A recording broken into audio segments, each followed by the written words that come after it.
Agora, por que é que o sábado foi completamente esquecido pelo mundo religioso?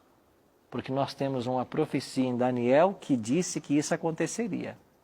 Em Daniel 7:25, a profecia diz assim: falando de um poder antagônico a Deus, proferirá palavras contra o Altíssimo, magoará os santos do Altíssimo e cuidará em mudar os tempos e a lei. E os santos lhe serão entregues nas mãos por um tempo, 2 tempos e metade de um tempo. Esse poder aqui, que se levantaria contra Deus, ele cuidaria em mudar os tempos e a lei. E Daniel 8:12, o exército lhe foi entregue com o sacrifício diário, por causa das transgressões, e deitou por terra a verdade. E o que fez? Prosperou. Daniel 7, Daniel 8, falam a respeito de um poder que se levantaria contra Deus e tentaria mudar a sua lei. Esse poder é representado na Idade Média pela Igreja Católica Romana. Esse poder previsto em Daniel se cumpre na Igreja Católica Romana. E por que se cumpre na Igreja Católica Romana? Porque foi a Igreja responsável pela mudança do sábado para o domingo. Você sabe que no dia 7 de março do ano 321, o imperador Constantino baixou o primeiro decreto dominical da história. E ele ordenava que as pessoas não trabalhassem no primeiro dia da semana. Posteriormente, a Igreja Romana, nos concílios, trouxe isso para um dos concílios e começou a orientar que o domingo deveria ser guardado ao invés do sábado. O catecismo católico, quando foi criado, colocou lá os 10 mandamentos. Tirou o segundo mandamento, que proíbe adorar imagem de escultura, e no lugar do sábado, colocou guardar domingos e festas. Então, se você pegar um catecismo hoje da Igreja Católica, alguns catecismos de outras igrejas, você vai perceber que eles colocam justamente isso no terceiro mandamento: guardar domingos e festas. Isso começou ainda nos primeiros séculos da história, quem sabe 4º, 5º século. E em cada concílio da igreja, o sábado foi sendo colocado de lado e o domingo foi sendo exaltado como dia a ser santificado em homenagem à ressurreição de Jesus. É verdade que Jesus ressuscitou no domingo, mas quem disse que porque ele ressuscitou, ele fez o domingo o dia santo a partir de então? Ele nunca fez isso. Então o domingo começou a ser colocado. Quando vem agora o mundo protestante, o mundo evangélico, o mundo pentecostal e o mundo neopentecostal, todas as igrejas estão seguindo a Igreja Católica na santificação do domingo. Então, com quem aprenderam os pentecostais, neopentecostais, com quem os evangélicos aprenderam a guardar o domingo?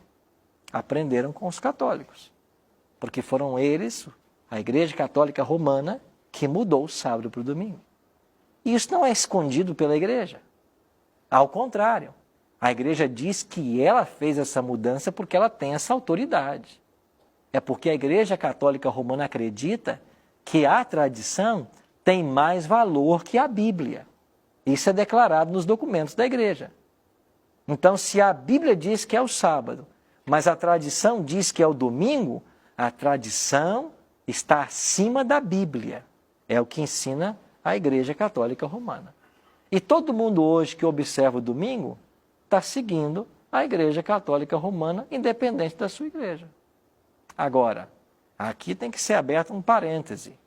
E eu tenho que falar para os nossos queridos irmãos católicos que estão assistindo o Bíblia Fácil agora.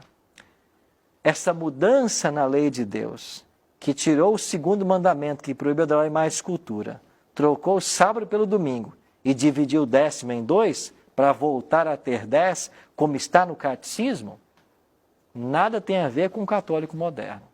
Você que é católico, você não tem nada a ver com isso. Isso foi uma ação da Igreja Romana na Idade Média. E se alguém tem que pagar, são as pessoas que tentaram ou estão tentando mudar a lei de Deus. Eu queria falar com você que é um católico sincero, uma pessoa temente a Deus. E eu conheço muitos católicos sinceros e tementes a Deus. Talvez você poderia começar a perguntar hoje, será que a Bíblia está de fato falando para mim que eu devo mudar o meu dia de guarda? Será que para ser sincero com Deus, eu tenho que deixar de ouvir a tradição da minha igreja e passar a respeitar o livro sagrado? É um convite para você. Eu não estou aqui para falar mal de igreja nenhuma.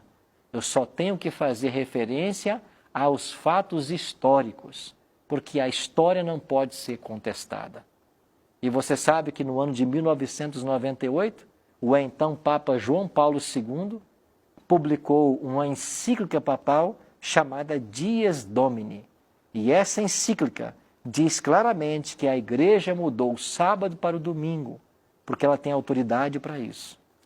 E a igreja é convocada agora a adorar o primeiro dia da semana, ou adorar no primeiro dia da semana.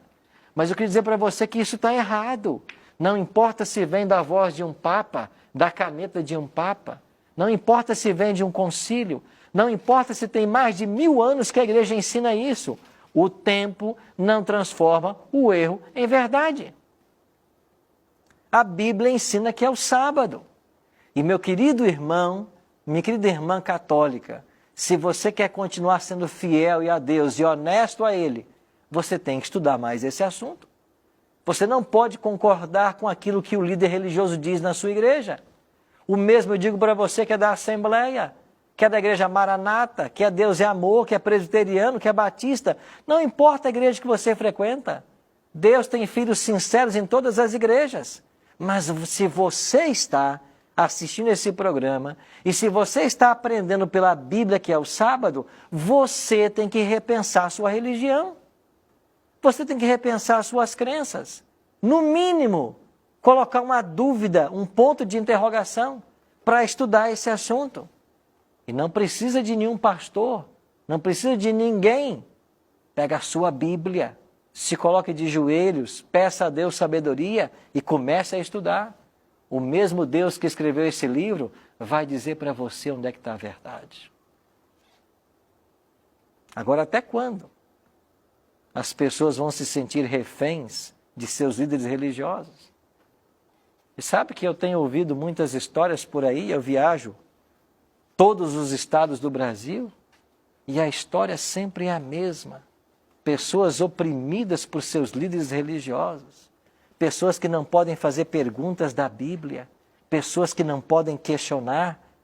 Você não é um cavalo, uma égua, para um líder religioso colocar 2 tapadeiras e ficar puxando para a direção que ele quer. Você tem livre-arbítrio. Você tem que pesquisar a verdade por você mesmo. Você nem mesmo pode confiar em pastor Arilton. Você não pode. Vai acreditar no que eu estou falando? Não. Pega a Bíblia, vai ler, vai estudar. E se você perceber que o que nós estamos falando aqui é verdade, é coerente, então você tem que tomar uma postura na sua vida. A Bíblia fala, em Apocalipse 12, 17, que o diabo está irado contra uma igreja. Olha o que diz o texto. Irou-se o dragão, o diabo, contra a mulher, a igreja, e foi pelejar com os restantes da sua descendência, um remanescente. Quem são eles? Os que guardam os mandamentos de Deus e têm o testemunho de Jesus. Deus tem um povo, e esse povo guarda os mandamentos de Deus e tem o testemunho de Jesus. Deus tem um povo. Esse povo está ensinando que a lei de Deus está em vigência. E quando você, querido pastor, se coloca no púlpito da sua igreja e prega contra o sábado, você está pregando contra a própria Bíblia e contra o próprio Cristo que deu para nós o sábado, que deu para a humanidade. Lá em Gênesis capítulo 2, nos versos 1 a 3, o sábado foi criado e dado para a humanidade.